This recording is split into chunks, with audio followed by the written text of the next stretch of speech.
Hello, everyone. Thanks for being here.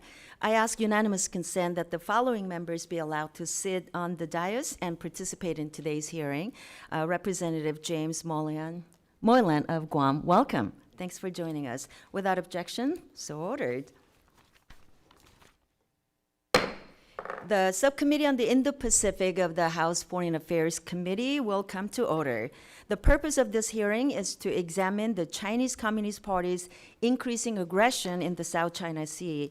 I now recognize myself for an opening statement. Okay. Again, welcome to the Indo-Pacific Subcommittee hearing entitled Lasers and Water Cannons, Exposing the CCP's Harassment in the South China Sea. The South China Sea is an area of critical strategic importance for the United States and its allies and partners. It is one of the busiest shipping lanes in the world, with an estimated $5.3 trillion in annual trade flowing through its waters. The Philippines, Brunei, Malaysia, Indonesia, Vietnam, China, and Taiwan all have territorial claims. The waters are rich with natural resources, including seafood and large reserves of natural gas and oil. The Chinese Communist Party has long maintained illegal claims in the South China Sea, spreading propaganda about its notorious nine-dash line, which is now 10 dashes because they added a dash around Taiwan. Across the South China Sea, China has illegally dredged nearly 3,200 acres of new land, some of which serve as military outposts that have runways for military aircraft and isolated research platforms that can port military-grade vessels. These artificial islands allow the CCP's Coast Guard to maintain a permanent presence in the exclusive economic zones of our allies and partners. Further, illegal and unregulated fishing activities destroying the environment and depleting fishing stocks. I led a bipartisan CODEL with Representatives Andy Barr, Jonathan Jackson, Jasmine Crockett last month to Thailand, Philippines, and Indonesia so that we can assess the CCP's buildup in the South China Sea. Just a week before our trip, the CCP's Coast Guard used lasers to temporarily blind Philippine sailors and water cannons to stop Philippine Coast Guard ships from resupplying the Sierra Madre, a Philippine ship permanently stationed in the South China Sea to protect the Philippines' claims to the Spratly Islands. My delegation also flew on a mission with the U.S. Navy over the South China Sea, and we saw its congestion. Instead of open water, we saw civilian fishing fleets from South Asian countries, patrols from the Philippine Coast Guard, and vessels from the People's Liberation Army Navy and CCP Coast Guard. By far the largest and the most common vessels in the seas, all vying for the same water between reefs and islets. When flying near the Sierra Madre post, the CCP Navy radioed into our aircraft asking who we were and demanding that our plane turn around, claiming that we were flying over the Chinese territorial waters. This was clearly a bullying tactic, intimidation tactic. Our partners in the region need our help, and our allies are questioning if the U.S. will be there to help if the CCP escalates aggression in the South China Sea. We have willing partners and allies ready to hold firm against the CCP's aggression, but they need reassurances about the U.S.'s commitment to peace and security in the region. Just this month, for the first time ever, ASEAN countries held joint maritime patrols. The U.S. must encourage and support these activities in the South China Sea.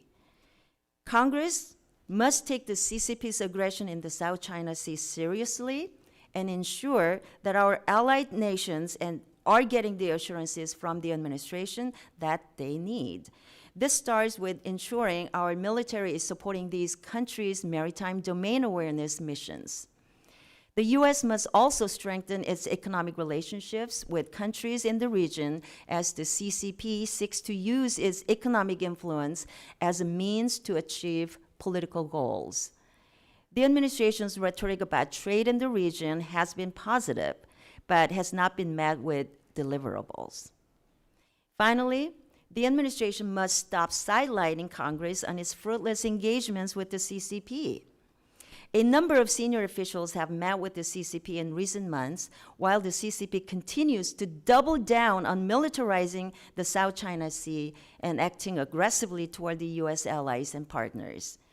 For the U.S. to be taken seriously in the South China Sea, discussions with the CCP on this matter must be held from a position of strength.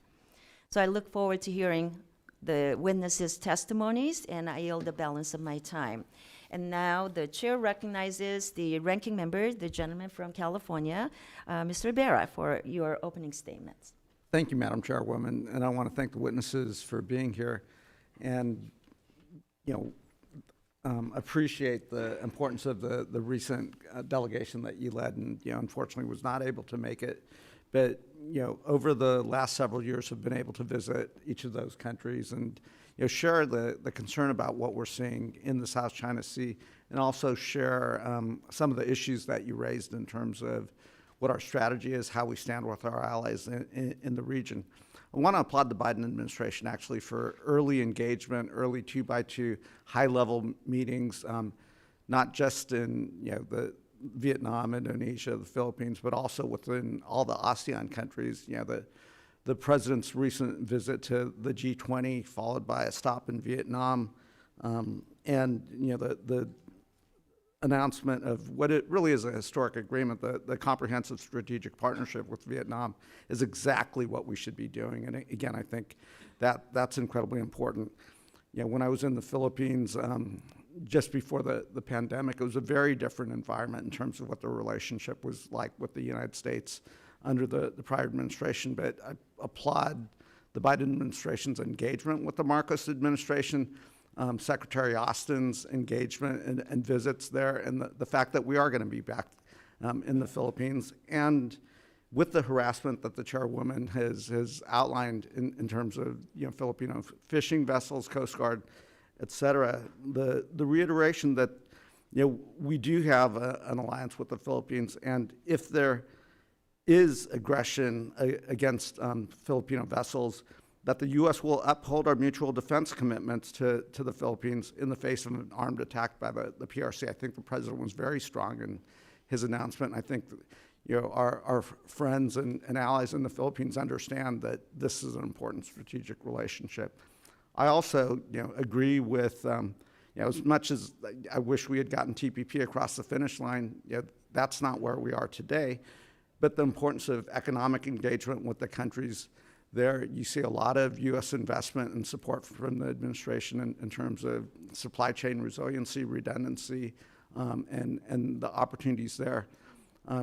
Indonesia is a hugely important country, is one of the largest democracies in the world, and I think this is also a place where, having visited Indonesia, understanding what's happening around the Tunis Islands and so forth, is another place where I think we can work in a bipartisan manner to support our friends there, as well as support the administration. Again, I don't think this should be a partisan issue. It should be a long-term strategy that we execute on, because the Chinese are playing a long game. So it shouldn't matter whether there's a Democratic or Republican administration or Democratic or Republican majority in the House. I think this is an area where I look forward to working with the chairwoman, and hopefully one day being chairman again, and then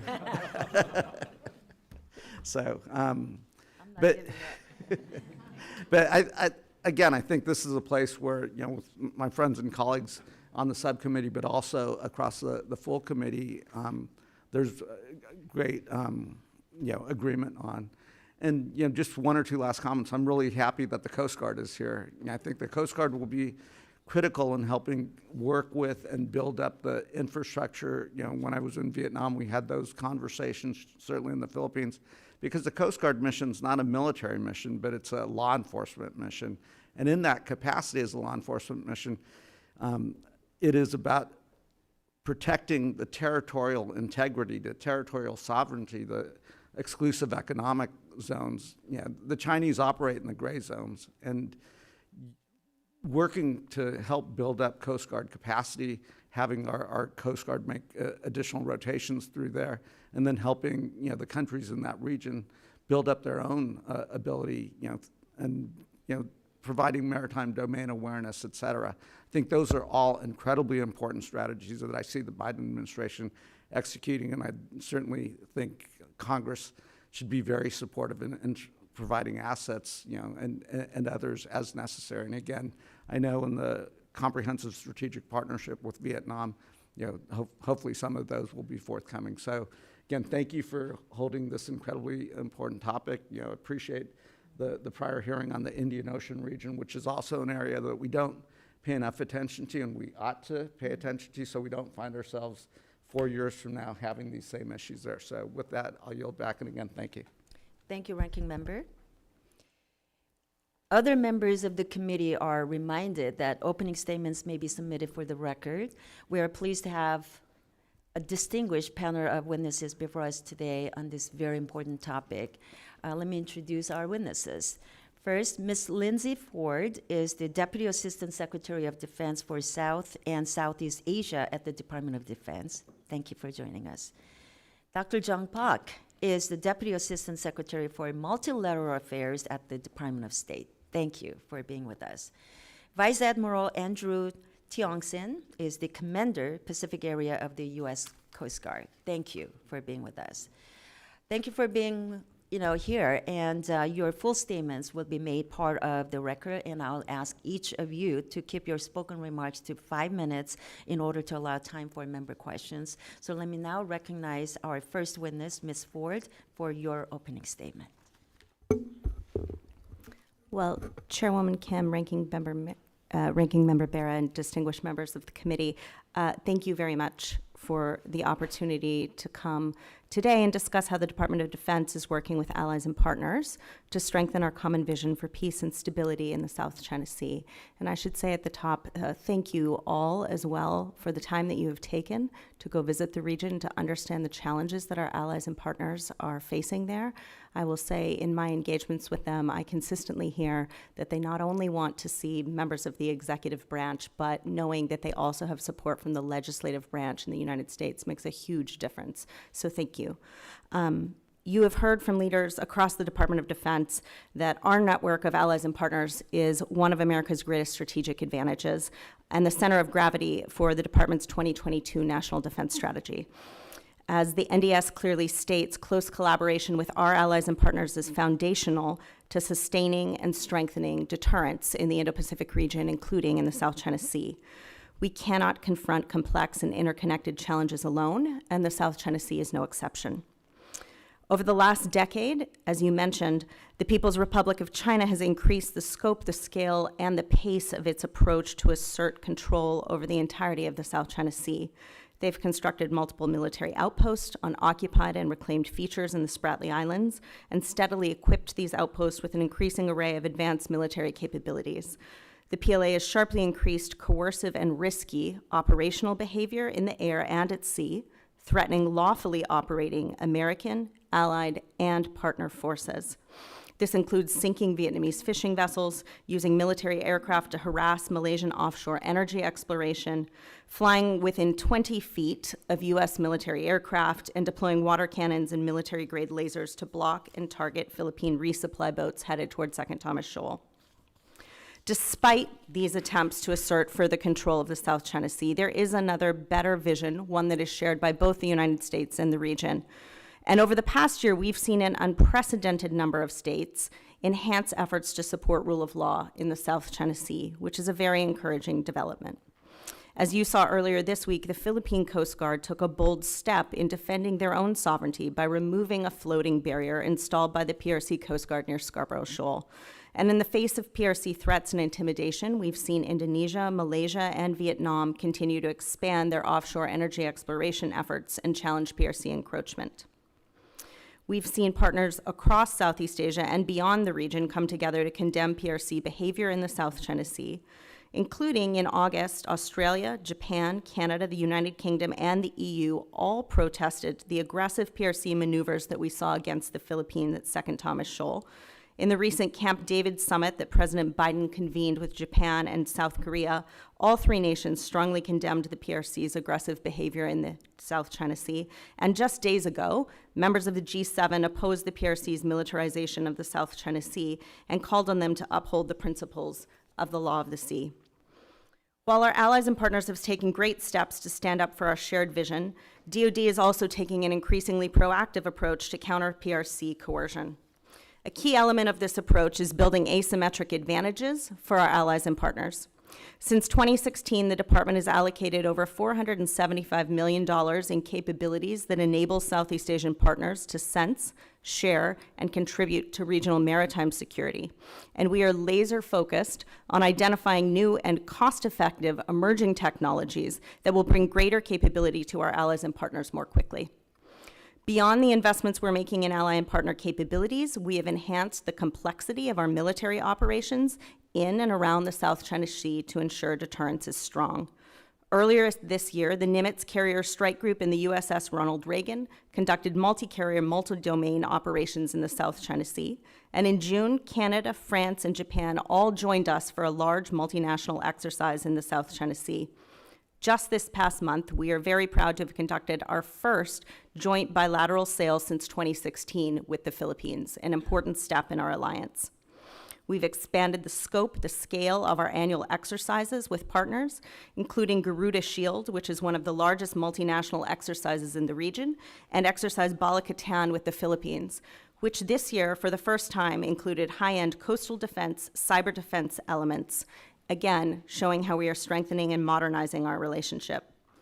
We are diversifying U.S. force posture to remain prepared for any crisis or contingency.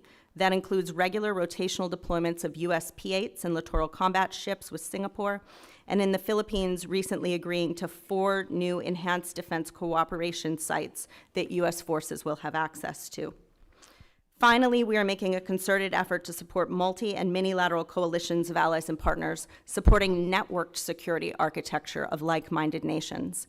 In May, India and Singapore hosted their inaugural India-ASEAN Maritime wrap up, please? Yes, maritime exercise in the South China Sea, and Australia and the Philippines also conducted their first exercise in the South China Sea as well. So let me thank you very much, say we remain clear-eyed about the challenges that we face, and we look forward to working with you on this problem.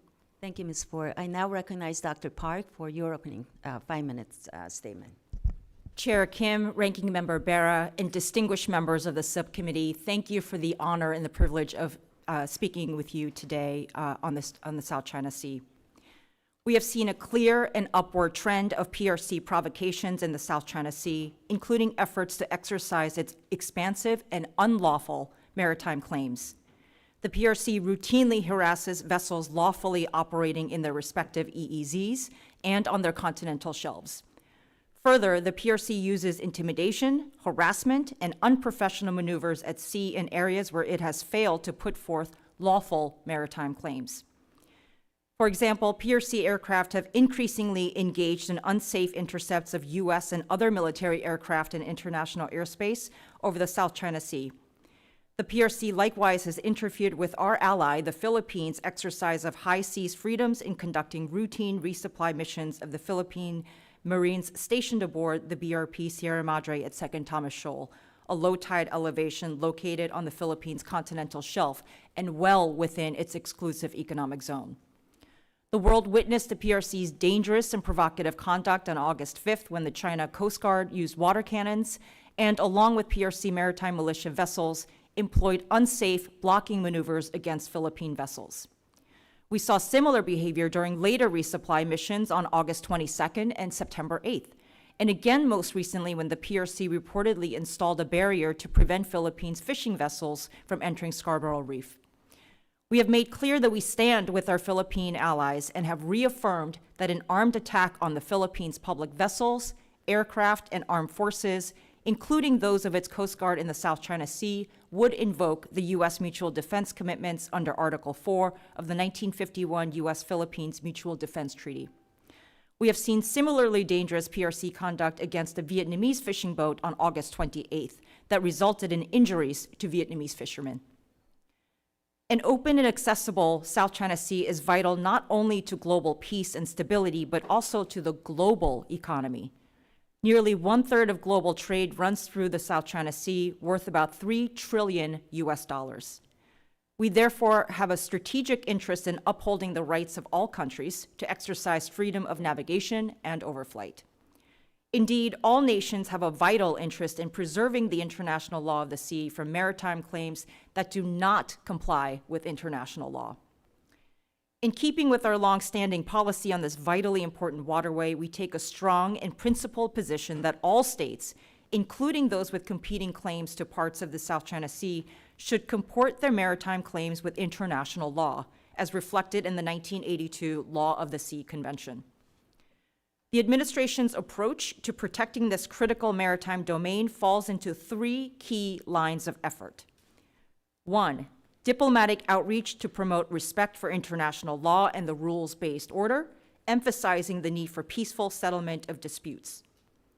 2, maritime capacity building programs for the region's maritime law enforcement agencies and militaries. And 3, finally, our own operations, including freedom of navigation operations and routine presence operations, to demonstrate that all countries have the right to fly, sail, and operate anywhere that international law allows. First, on diplomacy, we have consistently prioritized multilateral engagement through ASEAN and other dialogue mechanisms, and we have called on our ASEAN and other like-minded partners to call out the PRC's egregious behavior. Second, on capacity building, the U.S. government has provided over $1.6 billion in military and law enforcement assistance to Southeast Asian countries over the past 5 years, with a focus on building maritime capabilities and enhancing maritime domain awareness. Through the Quad-supported Indo-Pacific Partnership for Maritime Domain Awareness, we are also enabling Southeast Asian nations to monitor their maritime areas and international sea lanes via low Earth orbit satellites that identify ships by their radio traffic and automated tracking systems. Lastly, we maintain a long-standing program to uphold freedom of the seas for all nations under international law.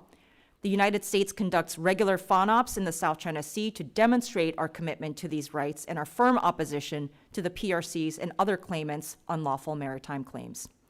In summary, maintaining peace and stability and freedom of navigation and overflight in the South China Sea is part of our larger vision for a free and open Pacific. We will continue to work with you, and we will continue to work with our allies and partners on this critical issue. Thank you. Thank you, Dr. Park. I now recognize Vice Admiral Tiong-sun for your opening statement. Thank you. Good afternoon, Chairwoman Kim, Ranking Member Ibarra, and distinguished members of the subcommittee. I am honored to appear before you today to discuss how the United States Coast Guard works to be a trusted partner throughout the Indo-Pacific. Chairwoman and members of the subcommittee, every day the Coast Guard, a key component of the Department of Homeland Security, provides a distinct value proposition: maritime governance. We protect, defend, and save those who live and work on the sea. We protect the sea itself, and we support the rule of law. At all times, a branch of the armed forces and a law enforcement agency, the Coast Guard protects, defends, and regulates more than 100,000 miles of U.S. coastline and inland waterways and 4.5 million square miles of exclusive economic zone. Our white ships with orange racing stripes demonstrate maritime governance wherever we sail. The Coast Guard's Pacific area encompasses 74 million square miles of ocean, more than half of the world's population, and 77 countries. Throughout the region, the Coast Guard serves as a vital link between our nation's diplomatic and military options, with unique expertise and authorities to support partner objectives. The Indo-Pacific is experiencing increasing challenges across the maritime domain. Malign actors exploit gaps and seams in maritime governance that generate destabilizing effects. For example, illegal, unreported, and unregulated fishing threatens global fish stocks, an existential issue for some Pacific Island nations, as well as the world's protein security. Impacts to the global marine transportation system pose risk to trillions of dollars in economic activity. Also, the increasing frequency and magnitude of natural disasters combined with sea level rise endangers fragile economies and ecosystems. Chairwoman, I understand you recently returned from a trip to the Indo-Pacific region where you learned how malign actors exert influence, leveraging approaches to shift conditions to their advantage. Aggressive fishing practices and natural resource exploitation undermine territorial sovereignty and economic prosperity of Indo-Pacific countries. As a counter to these malign activities, the United States Coast Guard has been and is now operating and engaging throughout the region to promote maritime governance. We are trusted to support partners as they deter, disrupt, and defeat threats and challenges. In doing so, together we strengthen the rules-based international order. A robust network of partnerships is the cornerstone of a free, open, connected, prosperous, secure, and resilient maritime domain. Together, we bolster maritime governance through combined operations, sharing of best practices, and leveraging collective expertise. A key aspect of our approach in the region is to always meet partners where they are with what they need, always seeing threats and challenges through their eyes. These engagements may look like a small team deploying in support of a major oil spill, or embedding members with partner nations to improve maritime domain awareness, or even conducting operations with a partner nation's maritime forces. In coordination with the U.S. interagency, the Coast Guard has deployed maritime law enforcement training teams and national security cutters to support partners, building regional interoperability and cooperation to uphold maritime governance. Chairwoman, the Coast Guard is well positioned to continue to work in the region to promote maritime governance, to contribute to efforts so that a rules-based international order is upheld throughout the Indo-Pacific. Thank you for the opportunity to testify before you today and for Congress's continued support for the Coast Guard. I look forward to answering your questions. Thank you, all of our witnesses. Now we'll go into the Q&A session from the members, and let me recognize myself first for 5 minutes.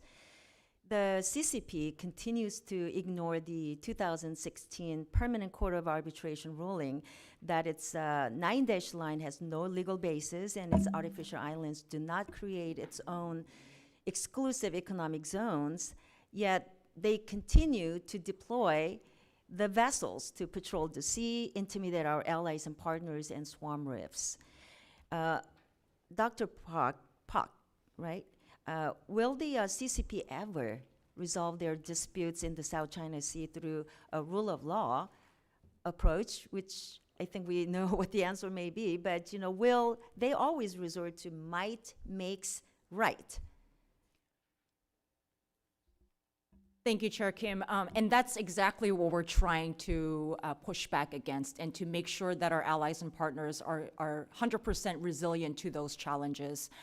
We continue to say out loud and to all who will hear, and to grow that chorus of condemnation against the PRC's unlawful and expansive maritime claims that have no basis in international law. And so we will continue to support our allies and partners. I will leave it up to the PRC to speak for themselves, but I think what our assessment is that the PRC sees this as a long game, and they're using a variety of tactics across multiple domains, and that includes economic, it includes security, it includes just outright harassment and coercion through might, and we're looking to tackle those issues in a multi-dimensional way. So considering the CCP isn't abiding by the 2016 ruling or Xi Jinping's 2015 commitment to President Obama not to militarize the South China Sea, what prospects does that raise for a peaceful, orderly resolution of the disputed claims? Thank you. One of the things that we're working with our allies and partners on is globalizing the South China Sea issue. As you have mentioned here today and in other venues, that so much of the global economy runs through the South China Sea, and it's a vital economic throughway. And so this is not just about China. This is not just about the countries in the region. It's vital for Europe. It's vital for us, the United States, an Indo-Pacific nation, and it's vital for all that are dependent on their economic, the economy that runs through this. We're looking to globalize, and so we were very happy to have ginned up support among 11 countries across the globe that rejected and condemned the PRC's unlawful reclamation activities. We are and so we're trying to globalize and making sure that we have a common understanding of the threats. Got it. Thank you. You know, as was mentioned, the U.S. and the Philippines has our mutual defense treaty, and we are pursuing more cooperation through the multilateral or additional sites under the enhanced defense cooperation arrangement. So I want to ask you, Ms. Ford, is the U.S. prepared to back up its mutual defense treaty with military force? And what message would it send to other countries in the region if the U.S. doesn't respond forcefully enough to an event that triggers that treaty? Thank you so much. I think the credibility of our alliances is a bedrock part of U.S. security in the Indo-Pacific region and globally.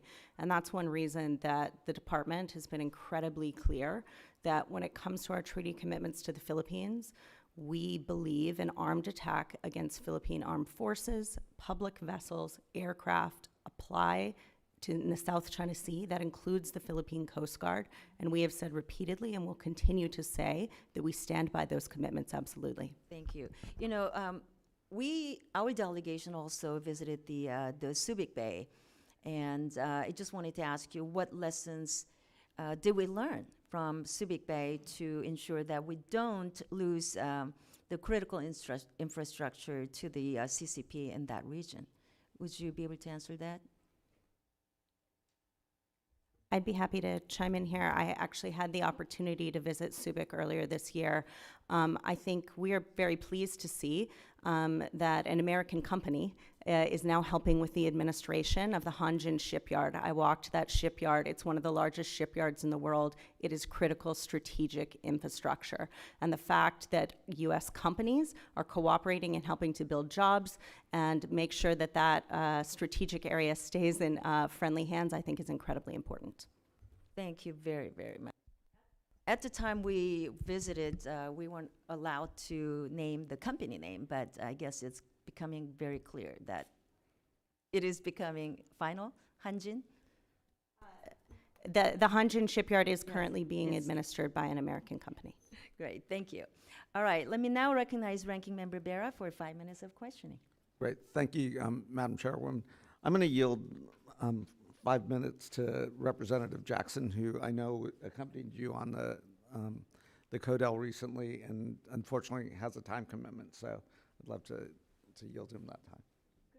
Thank you. Very kind of you, Congressman Berra. Congresswoman Kim, Congressman Barr, thank you for inviting me on the trip. It was fascinating to see the front lines of what's going on there. Specifically, I want to talk about the looming impending shutdown opportunities or challenges that we're going to face. First to the Vice Admiral, could you please share with us what was the effect of the 2019 shutdown on the 35-day shutdown in the military in 2019? In 2019, the United States Coast Guard was not funded. It was the first time ever that one of the armed services was not funded as a result of a lapse in appropriation. What we saw is that you had Coast Guard people that were deployed in different parts of the world, maybe side by side with their DoD counterparts who were getting paid, but they were not getting paid. And the devastating effects back home to families, as well as future recruiting and retention still loom. Thank you very much. To our Deputy Secretary Pack, the question I would have is, what's the impact of the diplomatic initiatives that will be impacted by a shutdown? Thank you for that question, Representative Jackson. It would have a huge impact on how we do business in Southeast Asia. As many of you know from visiting the region, showing up matters. And I want to foot stomp what Dasdi Ford said about your engagement in the region. And we also, in the State Department, hear great things about the level of engagement that they have from Congress, and that it's in a bipartisan way. So they see it, our partners and like-mindeds see it, and they send us kudos for it. So I wanted to really foot stomp what Dasty Ford had said about your engagement. I'll note that 91 representatives or members of Congress visited the region in the past year alone. And I know that we've seen each other in various ASEAN Committee Washington events together. So showing up matters, and a government shutdown would affect that showing up, those personal relationships, especially in matters like the South China Sea, which are pretty sensitive conversations. Will this give a greater opening or opportunities for the Chinese government to strengthen its relations? I would argue that it would fuel the PRC's false narrative that we are not committed, that we are inward-looking, that this engagement with the Southeast Asian countries are just a blip, and that ultimately our default position is looking inward and looking at domestic issues. So I think that would fuel that false narrative and feed Chinese disinformation on U.S. commitment to the region. Thank you very much. Deputy Secretary Ford, I can't call you assistant and all that. You're what I've got to work with, and I'm honored to be here. How will this deal with our readiness, the looming shutdown, and preparedness in the region? Thanks very much. I think the impact of a shutdown would be significant for the Department of Defense. For one thing, there is a tremendous amount of momentum underway that I've already spoken about regarding to what we are doing to strengthen deterrence with our allies and partners. So certainly from a budgetary perspective and how we implement our strategy, there's an enormous impact. We're seeking a 40% increase in Pacific Deterrence Initiative funding. If we have a shutdown, if we have a CR, we can't actually have that funding to implement that strategy.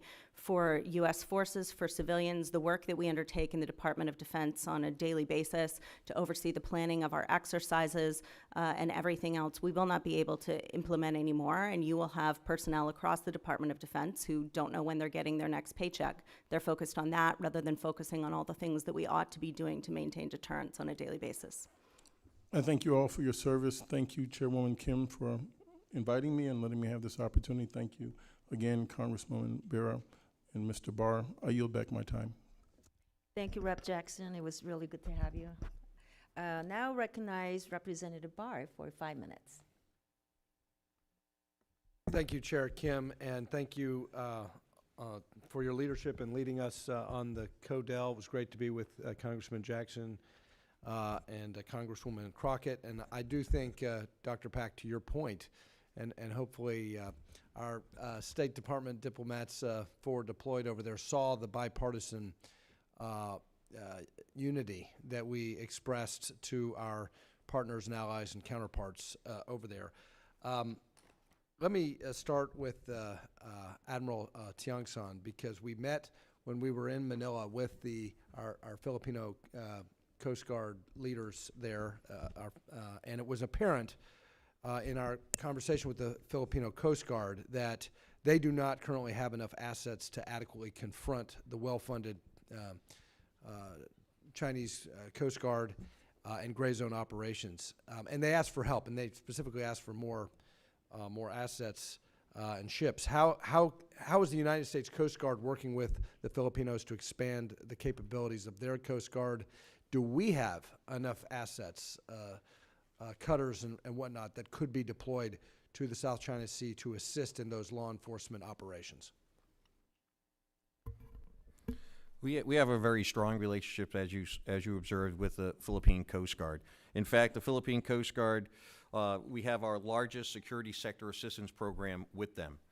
In fact, when you talk assets, we, through the interagency partnerships, built an entire training center to help them with operations as well as maintenance of the vessels that they do have that there, and the ribbon cutting was just in the last couple of weeks for that. We have helped them grow their Coast Guard from 5,000 to their goal of about 35,000. They're still working on that, but they're well into that right now, and we have assigned a maritime advisor to them to help along that growth projection. In addition to that, we do work with them with our ships. In fact, just recently we had our first trilateral trilateral underway exercise between Japan Coast Guard, Philippine Coast Guard, and U.S. Coast Guard.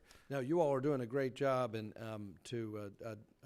Deputy Assistant Secretary Pack, you did note in your testimony about how we are doing, and one of the main objectives is maritime capacity building programs for the region's maritime law enforcement agencies and militaries. But the Filipino Coast Guard is specifically asking for more ships. Is that included in your plans as assistance to the Filipino Coast Guard, Navy and Coast Guard?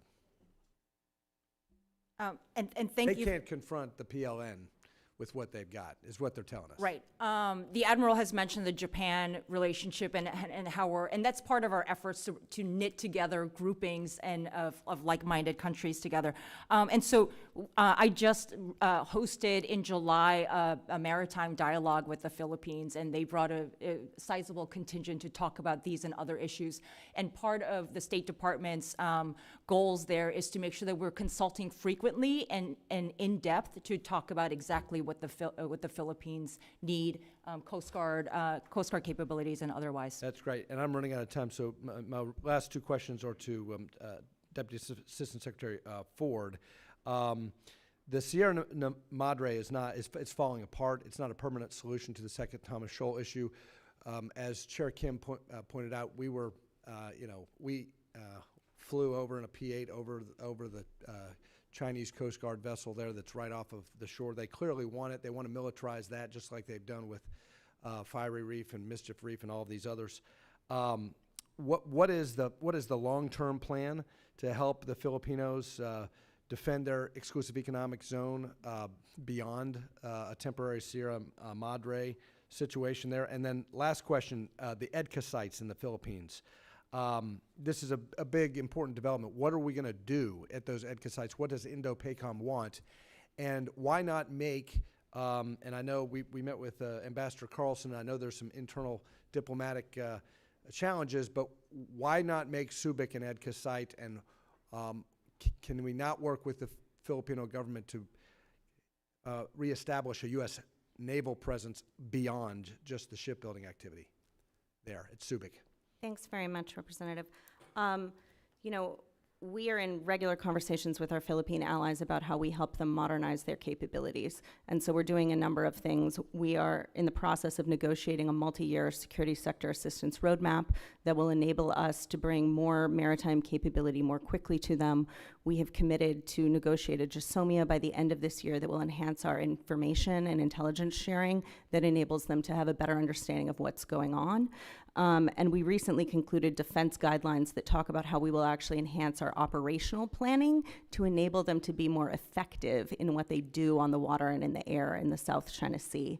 When it comes to EDCA, we are really thrilled how EDCA is moving forward. The department has already allocated over $100 million for infrastructure investments that you'll continue to see over the next few years coming online. In response to your question about Subic, what I would say is anything that is designated as an EDCA site is done in partnership and in coordination with the Philippines, and only when the Philippines is looking for that EDCA designation. Thank you. Thank you. I now recognize, oh, your time's up. Sorry. I'm going to recognize Ranking Member Berra for 5 minutes. Thank you, Madam Chairwoman. Das Ford, in your opening comments, you referenced UNCLOS, the Law of the Sea, which on our side of Congress, we don't get a chance to ratify it, but obviously it has not been ratified by the Senate. And the PRC uses that sometimes against us when we try to say, there's a ruling. From your perspective, how important is it that we push, and I've talked to other colleagues like Congressman Courtney and others, that we really ought to make a push to ratify that, and it would strengthen our hands in upholding the rule of law, particularly in the South China Sea. Thanks very much. And I'm sure the Admiral has thoughts here as well. I would say it's incredibly important. You will hear no one speak more loudly than the Department of Defense and the U.S. Navy about how much upholding UNCLOS matters, and that we think ratification is important. The reality is the U.S. Navy continues to operate in accordance with UNCLOS everywhere we go, but operationally maintaining the freedoms that we are allowed under UNCLOS is incredibly important. It is only one leg of the stool, though, and seeing that legal recognition as well, we think it matters a lot. Right, so we already hold ourselves to that standard. If my colleagues over on the other side of Congress are watching, I would hope the Senate would take that up, and it would be important. Vice Admiral, if you want to add anything to that, but I'd also, Congressman Barr touched on, as I've traveled around the region, obviously, Vietnam, Philippines, others would love additional Coast Guard assets, and Mexico would love additional help as well. Knowing we've got limitations, knowing that we have transferred some assets there, knowing that we're doing some joint training and maritime domain awareness, and that the Coast Guard will really be vitally important in protecting territorial sovereignty and the maritime governance mission in that region. What are some things that we should be thinking about from the congressional side? Just to add to that piece, I mentioned earlier our value proposition is maritime governance, and exactly as Dastty Ford was saying, we live by the rule of law all the time. We agree to the internationally accepted norms and standards. We follow professional maritime behaviors everywhere we go, without a doubt. That is part of maritime governance. To your points about, I'm going to say excess defense articles in many ways. So as you were tracking, I believe, in Vietnam, we've provided 2 high-endurance cutters, so our 378-foot ships. There's a third one that could be there. Through help with the interagency partners, we provided 25 response boats also to the Vietnam Coast Guard, and we have a maritime advisor there as well. So we have a footprint in the Philippines I described earlier, as well as in Vietnam. The key for us is right now we are episodic in our presence. What we need to be is a little bit more persistent in our presence. We thank the administration and Congress for this Indo-Pacific support cutter that I hope to receive here very soon in the winter timeframe, and then get it operational in the early spring, probably in the Oceania region first. A second one of those would do great wonders in different parts of the Indo-Pacific, as well as on our unfunded priorities list that has been forwarded up to Congress. We have 4 fast response cutters that allow us to provide more presence in the Indo-Pacific. DASPOC, or Vice Admiral, you also talk about stretching our resources by working with our partners and allies, whether that's Australians, New Zealand, Japan, others. Could you just, in the brief time I have left, touch on the importance and what our strategy is in terms of kind of that coalition building? Sure. We work through ASEAN, as you know, to make sure that ASEAN itself as an organization also calls out PRC's activities in the South China Sea. You'll note in the U.S.-ASEAN Summit statement in which the Vice President participated, there was a strong statement about the South China Sea. We also work through AUKUS. We work through dialogues with the EU. We work through the Japan, Philippines, U.S. relationship. In the Camp David, the unprecedented Camp David summit with Korea and Japan, South China Sea was a key part of that, and the 3 countries' prioritization of Southeast Asia, and to make that part of the world more resilient. And so there are a variety of groupings and ways and dialogue mechanism, and that's not to mention the bilateral mechanisms as well. I'll yield back. Thank you. The gentleman's time's up. Now I recognize Representative Sherman for 5 minutes. Thank you. I think the meetings with high Chinese officials make a lot of sense. Ronald Reagan, whose memory and administration was commemorated yesterday at the Republican debate, of course, met with Gorbachev, at a time when the Soviet Union had many thousands of nuclear weapons aimed at the United States, far more than China has. We are not approaching this from a position of strength. The trade deficit is enormous. Every dollar we ship to China empowers them and weakens us. In addition, we provide a capital gains allowance, an incentive at the cost of the U.S. Treasury for those who invest in Chinese stocks. The purpose of the capital gains allowance is to encourage investment to build an economy. You can argue that it's a good investment in the American economy when we invest in American stocks. Why do we provide that? And I look forward to perhaps having some co-sponsors for a bill to say no capital gains allowance for investment in Chinese stocks. And finally, I think our military is strong, but this shutdown is making us weaker, both militarily and in terms of diplomacy as well. We look like the Keystone Cops. Those Asian leaders who have studied history will note that empires fall and great nations fall when they're unable to pay their troops on time. We're doing that to ourselves. Now, we have, up until this administration, had a deliberately ambiguous position as to how would we react militarily if Taiwan were blockaded or invaded. Dr. Pak, is it now clear that the Biden administration would respond militarily in the case of such a military attack on Taiwan? Thank you, Representative Sherman. I just wanted to just touch on the... I'm sorry, I have limited time. Sure. Can you say yes or no? Yes.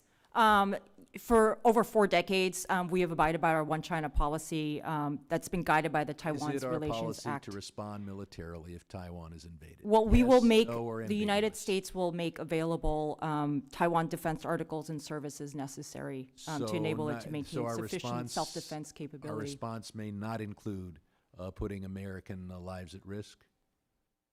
I don't really want to go into hypotheticals. Well, I thought Biden said we will defend Taiwan. Are you saying that that's just And his we do policy, so not in the policy of the- multiple ways defending in Taiwan terms of is usually increasing means- Taiwan's okay. international space. Taiwan has a lot to offer. Its democratic governance, its So economy. we continue to be ambiguous as to whether that would involve deployment of American troops. We continue to assert and make sure that we have a peaceful resolution of the cross-strait. Well, obviously, everybody issues. wants peace. I'm asking the more difficult question: how do we respond if China wages war and you're not willing to answer, or even tell me that you want to be ambiguous? There's well, nothing more ambiguous than refusing to tell me whether you're going to be ambiguous. I think our policy speaks for itself, and I won't put words into the What president's. you're saying is that I I'm won't stupid put for words asking into the the question president's because mouth, the but, answer is but for obvious. 4 decades, we believe that the So One our China po- policy is our- has okay, I'm gonna- been successful I'm in gonna go- maintaining cross-strait stability. Well, what's been successful is that the Chinese military hasn't been powerful enough to invade Taiwan. They're getting closer every day. 40 years ago, China couldn't have invaded Taiwan. I would point out that we were an area where we should not be ambiguous, is we should make it clear that if Taiwan is invaded or blockaded, that ends most favored nation status for China. Not because I want to see that happen, but because that's the way to put China on notice with something other than ambiguity. Now, I know at the State Department, a large percentage of your people will be furloughed if we have a government shutdown. Admiral, do your people get paid September 30th? And I assume they have to keep working. When is their first interrupted paycheck? The first interrupted paycheck would come at the change of the fiscal year. That's about 38,000 active duty members. So they And get paid September. Do they get a check September 30th and have to wait for the next one? When's the next one? It would be on the 15th, halfway through the month. 15th. So if we shut down the government, your people have to work. They don't get paid. That may apply to the military, or maybe we would pass a military defense bill. What would that do to the morale in the Coast Guard if they're not have to work and they don't get paid? We will continue to focus on those What would missions it that are do to national morale, defense. sir? Morale-wise, as experienced in 2019, it is hard. And The gentleman's impairs time's up. American security. I yield back. Thank you. Let me now recognize Representative Moylan for your questioning. Thank you, Madam Chair, and thank you to all the panel members here today for allowing me to weigh in for this hearing. I appreciate the chance to hear from the witnesses, panels, and a chance to speak about the importance of working to counter China's continued illegal actions in the South China Sea and the Pacific at large. It is essential that we in Washington show our allies in the Pacific that we do not accept rogue nations flaunting their disrespect for international borders and instead work with our regional allies to ensure a safe and secure Pacific. Over $3.4 trillion in trade pass through the South China Sea every year. If we continue to appease China and allow them to build artificial reefs throughout the region, it is only going to be a matter of time before they seek to disrupt this crucial trade corridor. Last month, I wrote an op-ed that was published in The Hill speaking on this very issue.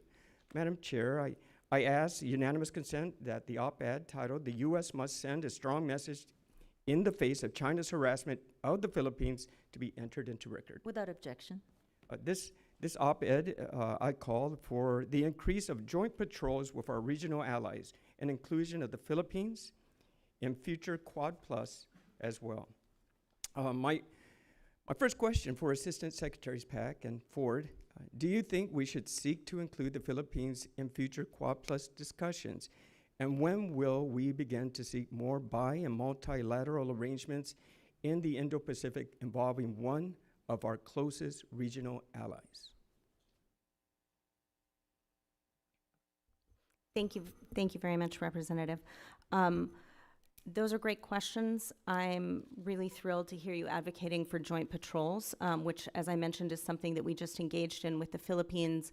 I know in the recent engagement between the Philippines and Australia, this is conversations that they're having as well. So from our perspective, we are strongly supportive of not just bilateral patrols, but exploring opportunities for multilateral patrols with the Philippines and with other partners as well. When it comes to the Quad or other kinds of mini-lateral settings, what I would say is over the last year, we inaugurated a new U.S., Japan, Philippines defense dialogue. So we are looking trilaterally along with other interagency partners at what more we can do to network the Philippines with our partners. The Secretary also convened the first ever meeting of U.S., Japan, Australia, and Philippine defense ministers. So we have been networking the Philippines into many of our other alliances much more proactively. It's a central part of our strategy. And from State Department's perspective, in addition to working with DoD on all of those groupings, we've worked very hard to rally support for the Philippines and the Philippines' ability to lawfully exercise, operate, fly in their region. And so we've been very focused on making sure that the Philippines have the support, not just of the United States, but on a global scale. I appreciate all that working together and the networking, but I think the Quad would also be in addition to that. That would be very helpful. But thank you for your statements. Vice Admiral, last week the Chinese Coast Guard illegally laid a 1,000-foot-long barrier to block Scarborough Shoal, which is well within the Philippines' exclusive economic zone. Nonetheless, China claims that the shoal belongs to them thanks in part to their 10-dash line map. Which is an increase in maritime area from the previous 9-dash line. That included contested areas that extends well beyond international agreed-upon borders, both on land and sea. This follows other provocative actions by the Chinese Coast Guard in August when they attempted to interrupt routine resupply of Philippine base in Second Tomas. These actions are totally illegal under the current international law and fly in the face of the 2016 discussion by the Permanent Court of Arbitration in Hague. Our question is, what more can our Coast Guard do to help support our allies as they attempt to deal with these constant assaults on their sovereignty? If asked by the Philippine Coast Guard, would the U.S. Coast Guard be inclined in joining our allies to deter bad faith action by the CCP? Vice Admiral. We will continue to help build their capacity and capability to deter and defend their sovereign rights. We will continue to share with them our tactics techniques and procedures to make sure that they are ready for those types of events. Thank you. Thank you, Madam Chair. Thank you. We have a consensus that we're going to go for second rounds of questioning. So let me ask a couple questions very quickly. When we were out in the region, we spoke to our allies, and we talked a lot about the dangerous PRC behavior in South China Sea. And we did the flyover, as was mentioned, and we were actually witnessing the Chinese military conducting in an unprofessional and unsafe ways, radioing in and asking questions like, how many of us are there, why are we there, that type of thing. So we want to know what is the contingency plan if there is an accident, and could an incident spark a conflict there?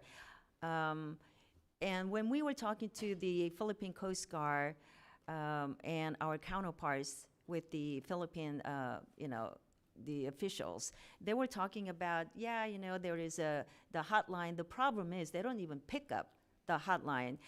So how confident are we that they're going to pick up, since they have shown not to be responsive to other like flashpoints in our relationship, such as when we had the spy balloon incident flying over our continent? So what is our plan? Great. Thank you, Madam Chairwoman. We share your concern about the unsafe PRC operational behavior that we've seen, not just in the South China Sea, to be honest with you, through the Taiwan Strait, across the Indo-Pacific region. The department, the secretary have spoken out on this repeatedly, and you are exactly right. Unplanned incidents have real escalatory potential, and that's something that deeply concerns us. It is why we have continued to say that we believe that communication channels between the United States and the PRC, defense and military channels, is incredibly important, and we are trying to keep that channel of communication open so that we can avoid those kinds of unplanned incidents. The problem is they don't pick up those lines. It certainly is a problem. We certainly can continue to say as much as possible that needs to be in place. And other than that, we do everything possible to closely coordinate with our allies, like the Philippines, to make sure that we're prepared for any potential crises. What would we need to establish that, with our PRC, and what actions would we need to see from PRC to actually avoid miscalculation and accidental escalation? Well, I think the Admiral can chime in here as well, but what I would say is there are well-known, especially for naval vessels, we have a code for unplanned encounters at sea. There are clear rules that define what safe operational behavior looks like in the maritime domain. China has said in the past that it is willing and has signed up to abide by those. It is not. So how to behave safely is not actually that complicated. It's simply that you actually need to stand by what you've said you'll do. Well, thank you. I'm going to turn it over to Ranking Member Berra for your questions. Great, thank you. This has been a great hearing and certainly a super important topic. We've talked a lot about the Philippines and Vietnam. I'd love to give any of the witnesses an opportunity to talk about what we might be seeing around Indonesia, around the Natunas, and so forth, and give their perspective on that, maybe starting with Das Ford. Sure, thank you so much. Indonesia is a critically important partner for us. The Secretary has seen Minister Prabowo, his counterpart, twice this past year already. I expect we will again. Certainly in every conversation that we have with our Indonesian partners, maritime security is an important part of what we talk about. It's one reason why, as a department, we have been working with Indonesia to provide them with ISR, air, maritime capabilities. And as I mentioned in my opening statement, we have been actively working with them to identify new and emerging capabilities that also may help them police their EEZs more effectively. Over 17,000 islands, a tremendous amount of water that they have to police. So this is something we're very focused on with them. Great. Vice Admiral, if you'd like to add anything from the Coast Guard perspective. I would just, I would totally agree with Das Ford in that piece. Maritime domain awareness is huge to there. Particularly because of all of those islands that were just discussed. Great, thank you. Madam Chairwoman, I'm going to have to leave, but again, my deep appreciation to the witnesses here, to you for holding this hearing. And again, I think the scenario where we can work in a bipartisan, bicameral way with the administration, and again, applaud the strong work of the Will the administration. gentleman yield his time? Yeah, of course. Good. Thank you. I want to resume with Dr. Pack. Back in last year, the president appeared on 60 Minutes. And I realize you work with the president, for the president you have, not the president you might wish we had. And he made it, he said, and they wanted to clarify, he clarified that and this is a Reuters story, and I'll ask unanimous consent to put this Reuters article of September 19, 2022 in the record. In that story, the president was asked whether we would commit American men and women to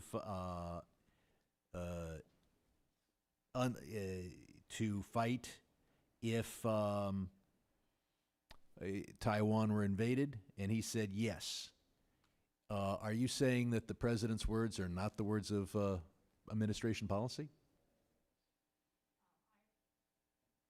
Thank you, Representative Sherman. I'm not going to interpret the president's statements. What we do what is our from policy? our Is our policy an what we do from unambiguous commitment of American forces to fight against an invasion of Taiwan? Is our policy the policy we had under prior administrations where we were intentionally ambiguous, or you simply don't know the policy? From State Department's perspective, and I'm not going to interpret. I think the president speaks I'll let his words stand. I know the president speaks But for himself. Does he just- speak for the administration?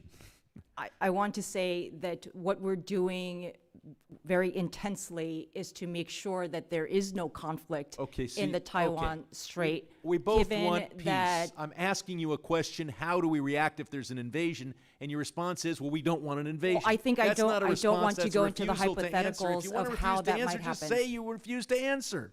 Don't I'm afraid pretend to answer. I can't answer that right now. But Okay, we can so certainly get back to you on The that. president makes statements. The State Department may or may not decide that that is our policy. Ms. Ford, we have a situation where it appears to be our policy that the Defense Department's men and women would be deployed to defend Taiwan. But we don't have an explicit policy to end MFN for China if we're fighting. What would the effect on morale be if American Marines and troops and sailors are dying fighting the Chinese on the one hand, but Walmart is importing things from China and making big profits on the same day? Would that have a good effect on American morale? Should we ask our troops to die while our corporations make money and our consumers buy Chinese goods? Would that make sense?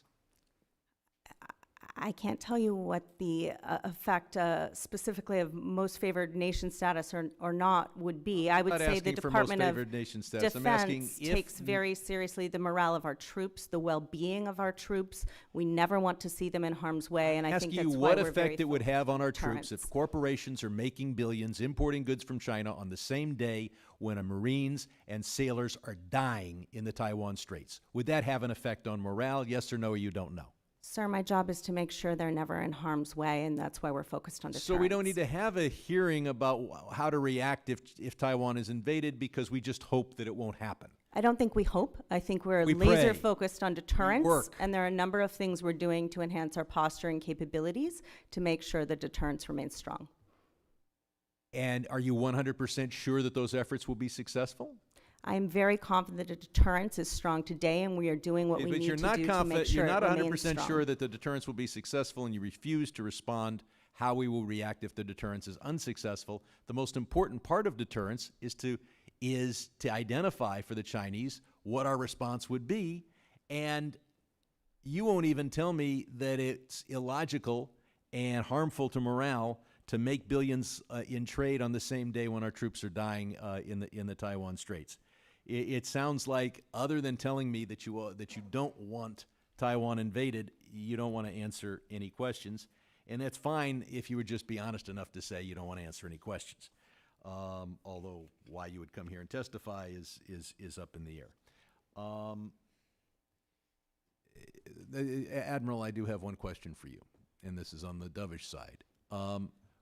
We have the right to sail our military ships right up to the 12 miles off the coast of China, and we do it from time to time. Does China operate with significant naval force 12, 13 miles off the U.S. coast on a regular basis?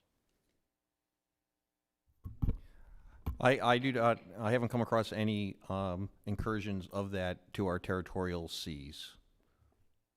But we do it to them. I Thank you. yield The back. gentleman's time's up. Let me now recognize Representative Barr for your questions. I think my colleague, Mr. Sherman, does make a good point that Congress needs to maybe make a policy decision here with respect to the economic ramifications of a cross-strait invasion, and we could clarify what the policy of the United States would be in that case, and I'd offer to work with the gentleman on that, including the most favored nation suggestion and certainly powerful sanctions in that case, and to telegraph that, frankly, to Beijing, that there will be repercussions and it will be very painful.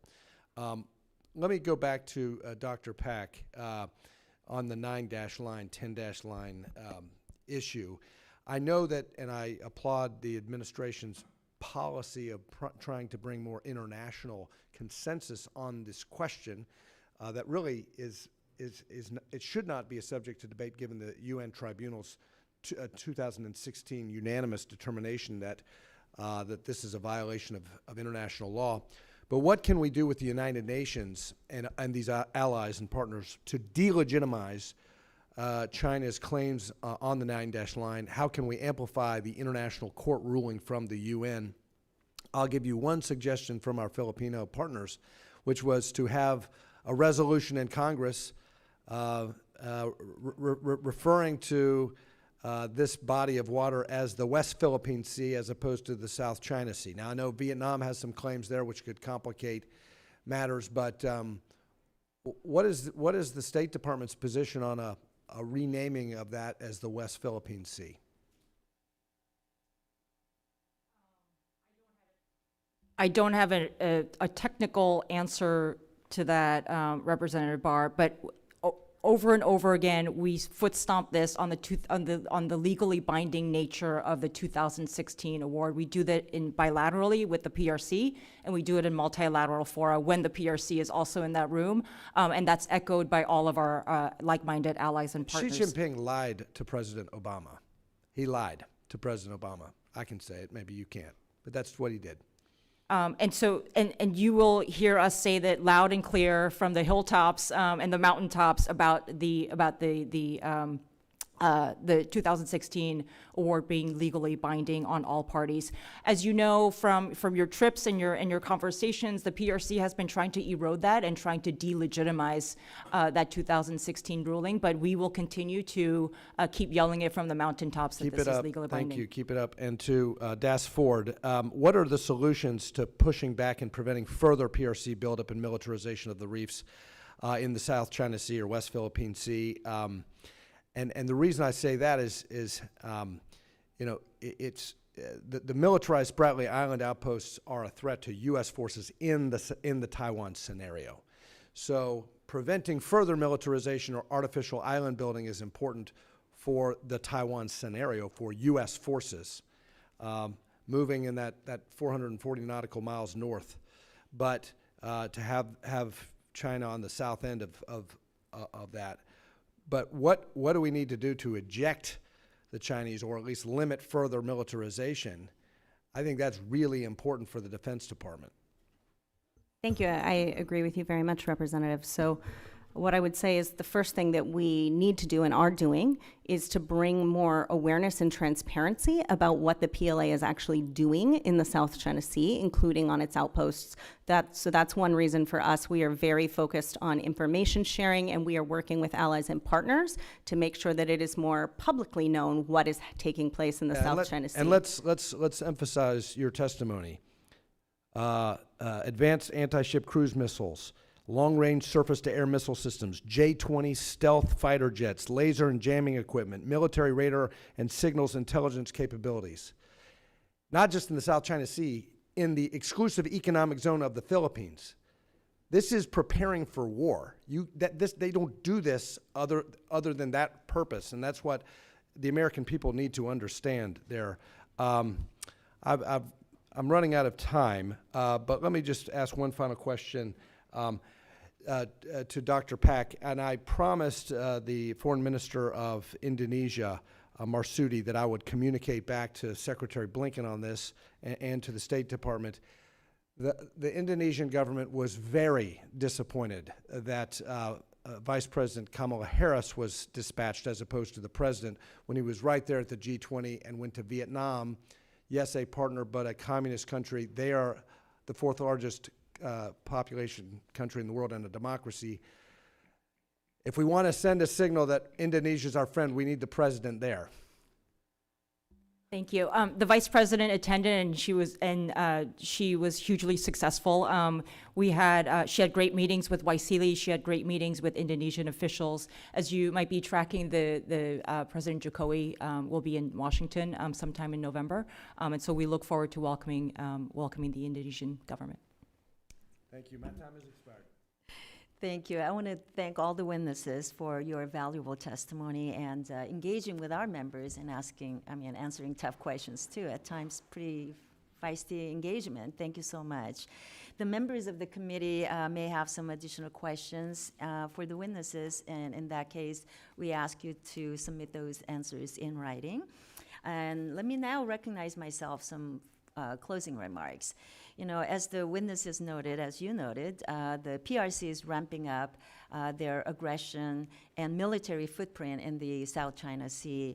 And since those waters are of critical importance to global shipping, the U.S. national security, and our commitment to Indo-Pacific, the U.S. must respond to that aggression. And from each of the countries that we visited in August, I heard the same thing. That the PRC is doing this because they can. And they have received little or no pushback. And every single one of the people that we met, they said that. And it is thus critical that the U.S. respond to every single act of aggression by the PRC in the South China Sea. In Indonesia, I was glad to give remark at Ambassador Sung Kim's. He hosted a reception for Super Garuda Shield. The day after we had that reception, they were doing the multilateral exercises. And I spoke with the servicemen and women from our allies and partners around the world that were gathered. I believe there were 19 nations present. And I saw the energy and the commitment to protecting our shared interests in the region. And so I hope we can work together to get these folks the capabilities, the training, and the support they need to protect those shared interests. And I echo Dr. Park's comments about the U.S.'s need to show up in the region. As Congressman Barr mentioned, when we were in Indonesia, we met with a foreign minister, and she clearly told us, she didn't mince her words. She told us how disappointed she was that President Biden was not able to attend the ASEAN summit, where we tried to explain that there was some scheduling conflict and Vice President was coming, but it was very, very apparent that the disappointment was not lost on them. And while I support the engagement with Vietnam, it's important, but it is more important that we show up and court democracies in the region too, and obviously the largest democracy in Indonesia that it is. That's why it was important for me to ensure that my first CODEL as chairwoman of this Indo-Pacific subcommittee was to visit with our two key allies, Thailand, Philippines, and of course the largest democracy in Southeast Asia, Indonesia. So our trip was a show of commitment and reassurance, and we demonstrated bipartisan congressional support for those important relationships. And lastly, Many Americans may be wondering why we're talking about South China Sea today. Yet we rely on the South China Sea for much of our shipping, including to and from the 4 of our top 10 trading partners, and it is a bellwether for our U.S. commitment to the region. So I say if we let China aggressively bully its way through the South China Sea, we could see large-scale supply chain disruptions and a complete breakdown of the rules-based international order. And that will affect every American who enjoys the level of commerce and the freedom that we enjoy today. So let me once again repeat how grateful we are for your time spending your afternoon with us, answering our questions. And I look forward to continuing our work together with each and every one of you on this very, very important issue. So, pursuant to committee rules, all members may have 5 additional days to submit statements, questions, and extraneous materials for the record, subject to the length limitations. So without objection, the committee now stands adjourned.